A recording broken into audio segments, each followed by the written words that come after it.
Aparelhos e mentes.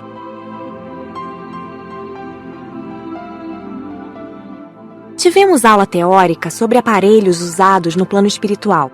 Infelizmente, não posso descrevê-los com detalhes por 2 motivos. Primeiro, não tenho meios de transmitir, e para a médium, desconhecendo, torna-se difícil. Segundo, não tive autorização do plano superior para descrevê-los com minudência, porque esse relato, sendo público, poderá ser lido também por maus. No plano espiritual, há muitos aparelhos, todos lindos e úteis. Já conhecíamos todos. Muitos deles usamos nas excursões e na vida diária na colônia. Nenhum polui nem ocasiona acidentes. Acidentes não acontecem por aqui. Começo narrando os maravilhosos aeróbos, aparelhos de locomoção, uma mistura de ônibus e avião, para curtas e longas distâncias, para pequenos grupos ou muitas pessoas. As telas usadas em muitos centros espíritas pelos desencarnados trabalhadores para que os indivíduos vejam acontecimentos, principalmente do passado, são leves, simples e muito práticas.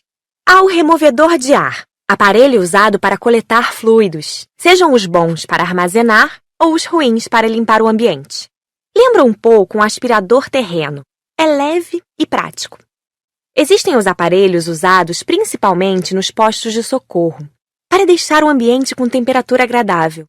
São instalados numa parte do prédio. Há os aparelhos de vigia e os que medem as vibrações. Também existem os aparelhos de defesa e os lança-raios, que parecem um lança-bolas. São leves e há os que são pequenos, de 8 centímetros. Existem ainda os aparelhos parecidos com a televisão e os vídeos. Esses aparelhos foram descritos no livro Violetas na Janela. São muitos, todos úteis e maravilhosos. Os espíritos do umbral têm também muitos aparelhos dos quais fazem uso. Aprendemos em aula a usá-los e a neutralizá-los. Tivemos, nas aulas, conhecimento de todos os aparelhos existentes no plano espiritual. Aprendemos a usá-los, mas não a construí-los. Existem oficinas nas colônias para tais procedimentos. Só tivemos a parte teórica, em que manuseamos vários aparelhos. Também não houve aula de conclusão, porque as dúvidas foram tiradas durante a aula teórica. Conversamos muito trocando ideias. Narrei aos colegas um fato do meu conhecimento.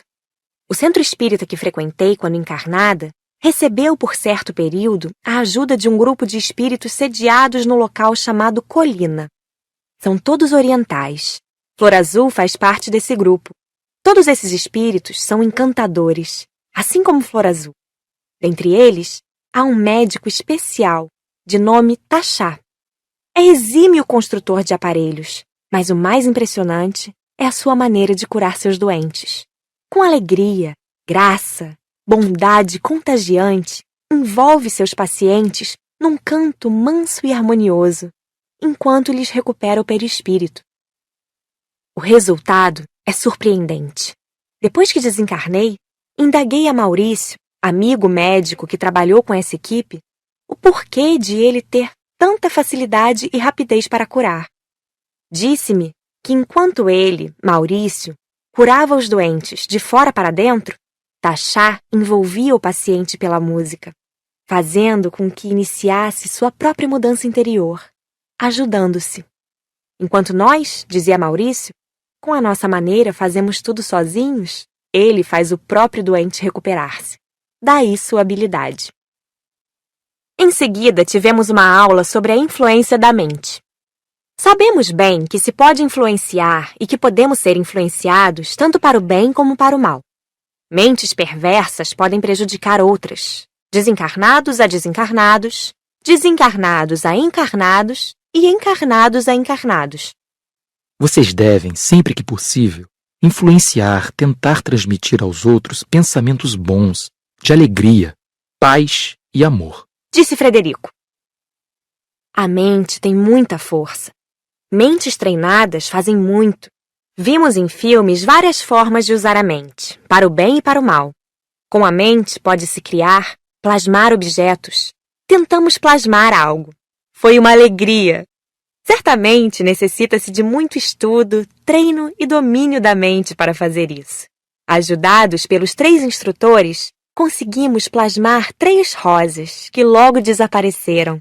2 foram cor-de-rosa e a terceira, metade vermelha, metade amarela. Rimos muito. Flor Azul, convidado a participar da aula e a nos dar demonstração, sorriu e não se fez de rogado. Tranquilo, sentou-se cruzando as pernas como os iogues. Mentalizou por minutos e uma caixinha marrom surgiu. Uma espécie de porta-joias. O que será que tem dentro? Marcela perguntou. Podemos abri-la? Indagou Nair curiosa. Com autorização de Flor Azul, abrimos.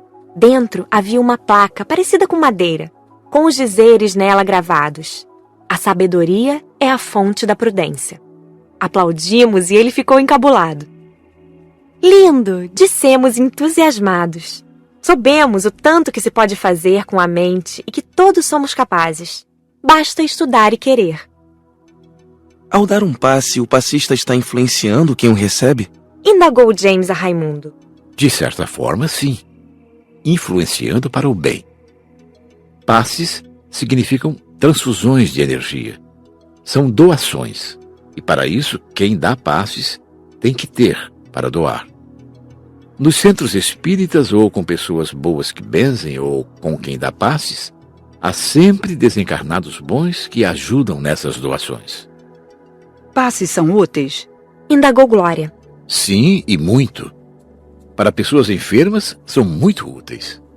Para pessoas obsidiadas, de grande ajuda.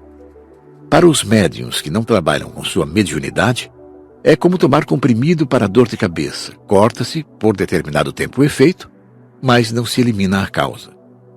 O passe deve ser encarado como um remédio poderoso. E como todos os remédios, não deve ter abusos. Não é certo acostumar-se com passes e tornar-se um papa-passes e tomá-los por tomar. Já escutei sobre os passes que, se bem não fizerem, mal não fazem. Disse Rosália. É errado. Só fazem bem. Não devemos menosprezar algo assim tão útil e tão sério que exige tanto do passista. Passe é algo maravilhoso. Tanto que os espíritas conscientes fazem cursos, estudam para praticar tal evento. E deveria ser mais valorizado. Aprendemos a dar passes antes de visitar o Hospital da Colônia. E isso na primeira aula. É simples, mas necessitamos estar bem conscientes de que estamos transmitindo o que temos. Nós, desencarnados, podemos dar passes encarnados, que não vão receber como o de um médium, porque não temos fluidos materiais, mas sempre são de grande ajuda. Aprendemos a fluidificar a água. Em centros espíritas, para os frequentadores, em geral, ela é só energizada. Os encarnados sempre devem deixar água limpa para isso. Sempre que se encontram impurezas, devem ser neutralizadas. Existe a água separada para certas pessoas onde são colocados os remédios de que necessitam. Sempre quem faz isso é a equipe médica. Mas como normalmente muitos necessitam de ajuda, aprendemos para ser úteis. Essas aulas, embora curtas, foram de grande proveito.